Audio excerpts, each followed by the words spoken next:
You know what's wild?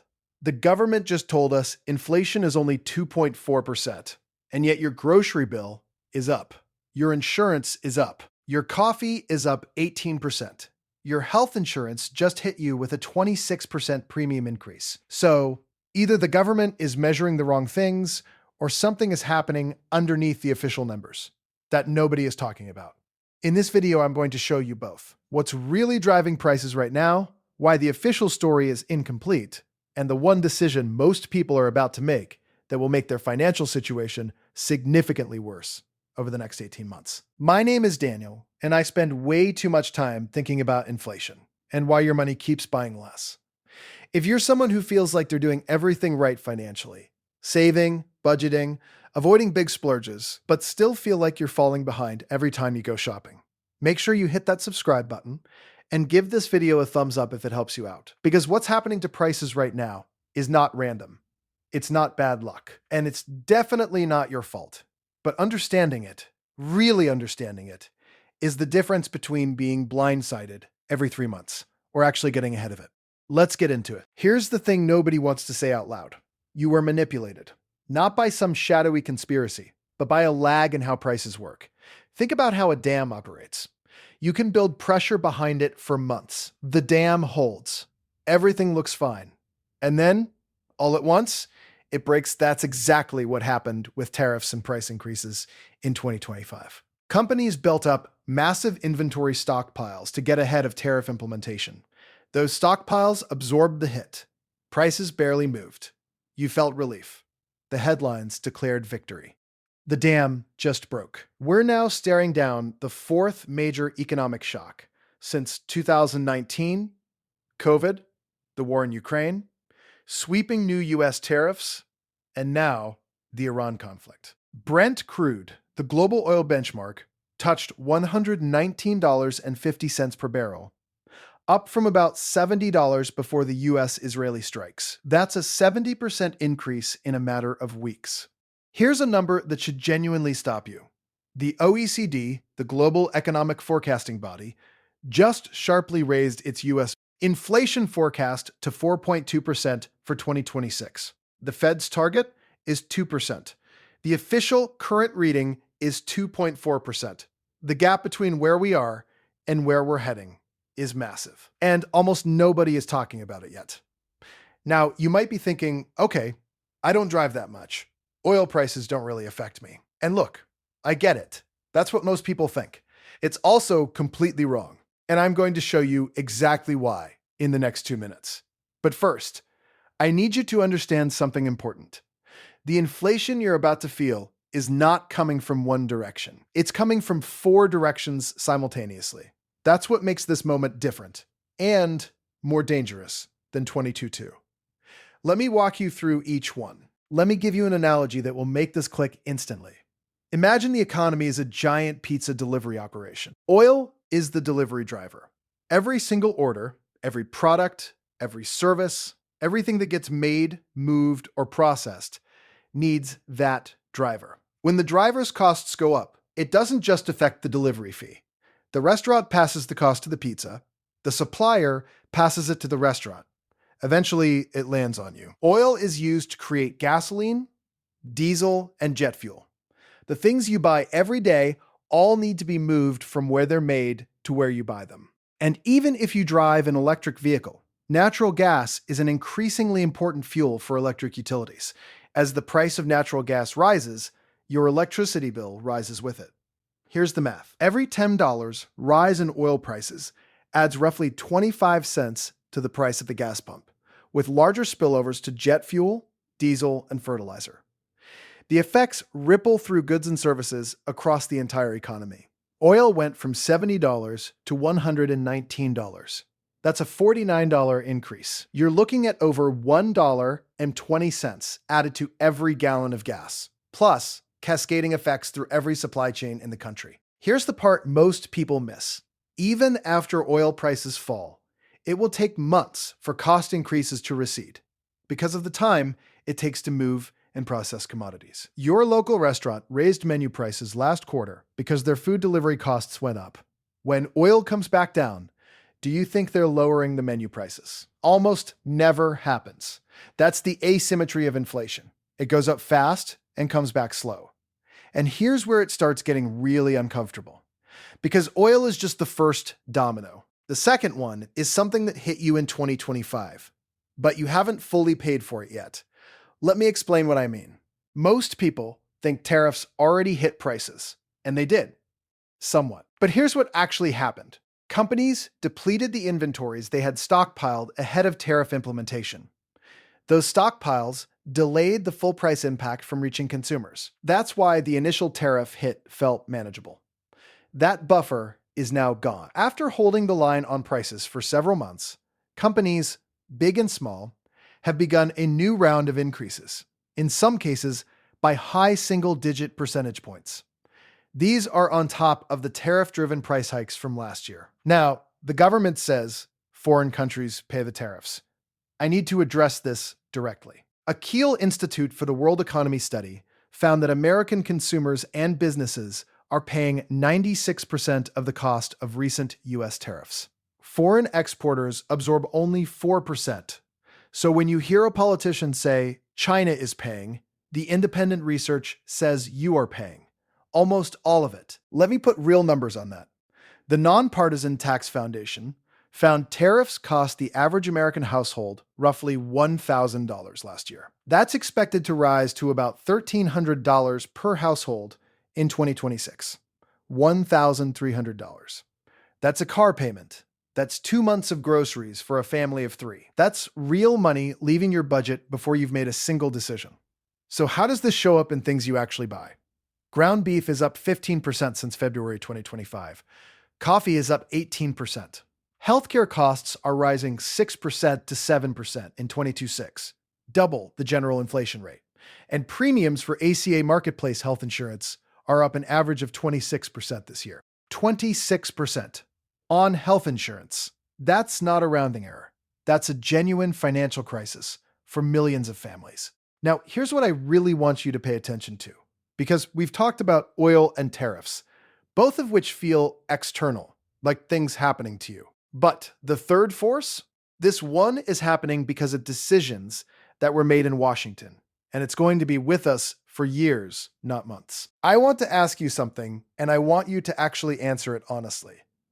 When prices go up, what's the first thing you do with your money? If you said, save more of it, or keep more cash on hand, I totally understand.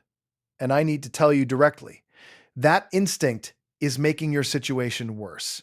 Not a little worse. Significantly worse. Here's why.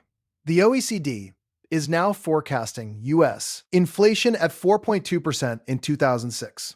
If your cash is sitting in a standard savings account earning 1%, you're losing 3.2% of purchasing power every single year in dollars. $10,000 in a low-yield account at 4.2% inflation is worth $9,680 in real purchasing power after year one. After 5 years, about $8,400. You've lost $1,600 without spending a single dollar. Here's the counterintuitive claim that took me a while to accept. The safest feeling thing you can do with your money right now, holding cash, is actually one of the most reliably wealth-destroying things you can do. The number in your account grows, what you can buy with it shrinks. That's not safety. That's a slow drain. The second psychology trap is what I call wait and see paralysis. I'll figure this out when things calm down. Here's the brutal truth. Things might not calm down soon. When people start expecting prices to keep rising, they demand higher wages. Higher wages make businesses raise prices. The cycle feeds itself. Waiting for calm can mean waiting yourself through the most important window for taking action. And the third trap, the most insidious, is normalization. After a few months of higher prices, your brain recalibrates what normal costs. You stop noticing the 15% beef increase because you've adjusted your baseline. The damage is happening, but it no longer registers as a problem because it feels familiar. Your brain is actively lying to you about your financial situation right now. That's not an insult. It's neuroscience. And knowing It is your first line of defense. Here's what most people don't realize about the current inflation environment. It's not just oil, and it's not just tariffs. There are structural forces underneath this that aren't going away when the Iran conflict eventually de-escalates. The core drivers in 22,000 include the lagged effects of tariffs, a fiscal deficit that could exceed 7% of GDP, a tighter labor market from the shift in immigration policy, monetary policy that's looser than most people appreciate, and inflation expectations that are drifting upward. Let me break the labor market piece down, because this one is the one nobody is talking about. And it might be the most persistent inflation driver of all. Reduced immigration has tightened the labor supply in construction, agriculture, and healthcare. Home healthcare costs are already rising at a 10% annual rate, near decade highs. There's no evidence of native-born workers filling these positions, and no surge in automation. When these labor shortages fully materialize, wage increases will feed directly into services inflation. Now, you might be thinking, isn't higher wages good? And yes, for the people getting those wages, absolutely. But when wages go up in labor-intensive industries, those businesses pass that cost to you. Your restaurant bill goes up, your plumber charges more, your home healthcare cost goes up. That's services inflation. And it's the stickiest, most persistent kind. Unlike goods prices, it almost never reverses. The Fed is essentially frozen. Futures markets have pushed the probability of a rate increase by end of 2006 to 52%. The first time it's crossed the 50% threshold. Rate hikes mean higher mortgage rates, higher car loan rates, higher credit card rates. The Fed's response to inflation creates its own financial pressure on ordinary households. So here's where we are. You now understand what's driving prices. You understand why your instincts might be working against you. The only question left, the only one that actually matters, is what you're going to do differently. And I've got 4 specific moves, not vague advice, actual decisions. Cash has one legitimate purpose right now: your emergency fund. 3 to 6 months of expenses. Beyond that, holding cash in a low-yield account while inflation runs above 4% means losing purchasing. The alternative isn't putting everything into stocks. It's being intentional. High-yield savings accounts with competitive rates can reduce the drag, and I-bonds include an inflation-adjusted component that resets every 6 months to help protect purchasing power. They aren't exciting, but that's the point. Second, know which categories are getting more expensive and act early. Coffee is up 18%, ground beef 15%. Restaurant prices are projected to rise another 3% in 26, and health insurance premiums for small group plans are up about 11%. If you know where prices are rising, you can respond now. Stocking up on non-perishables strategically makes sense. Choosing a high-deductible health plan and maximizing an HSA during open enrollment can help offset premium increases. Another overlooked point: the energy sector has been the top-performing sector this year, just like in 2021 and 2022. Historically, inflation averages about 3.8%, but when it rises above 5%, average S&P 500 returns fall to around 2.4%. That means you need assets that benefit from rising prices, not just tolerate them. Third, own things, not just promises. Inflation erodes cash, bonds, and fixed-rate savings, but real assets, real estate, energy companies, commodity producers, and consumer staples with pricing power can better keep pace with rising prices. Fourth, be careful with debt decisions. Futures markets currently price more than a 50% chance of a rate hike by the end of 2026. If that happens, variable rate debt, adjustable mortgages, some business loans, credit cards becomes more expensive. If you carry variable rate debt, consider whether locking in a fixed rate makes sense. And if you're planning a major finance purchase, remember, rates may not fall as quickly as many expected. Here's the honest truth I want to leave you with. The economic story of 2026 was supposed to be about recovery and relief. Lower inflation, lower rates. The Fed finishing its job. That story isn't over, but it's been seriously complicated by a combination of geopolitical conflict, rising oil prices, evolving tariff policy, persistent structural inflation, and a labor market that's changing in ways most models weren't built for. And here's the thing that really gets me.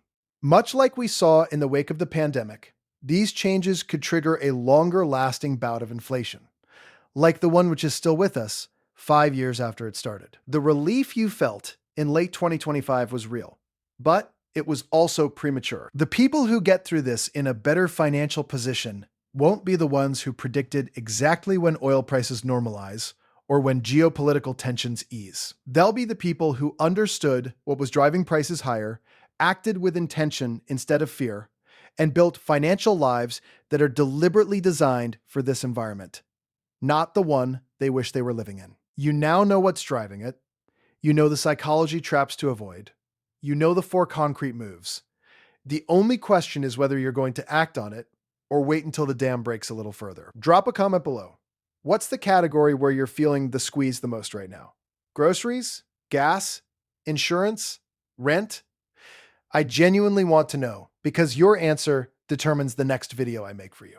If this helped you understand what's actually going on, not just the vague inflation bad headlines, but the real mechanics underneath, please hit that thumbs up. It tells the algorithm this is worth showing to more people. And subscribe if you want this kind of analysis every single week. I'll see you in the next one.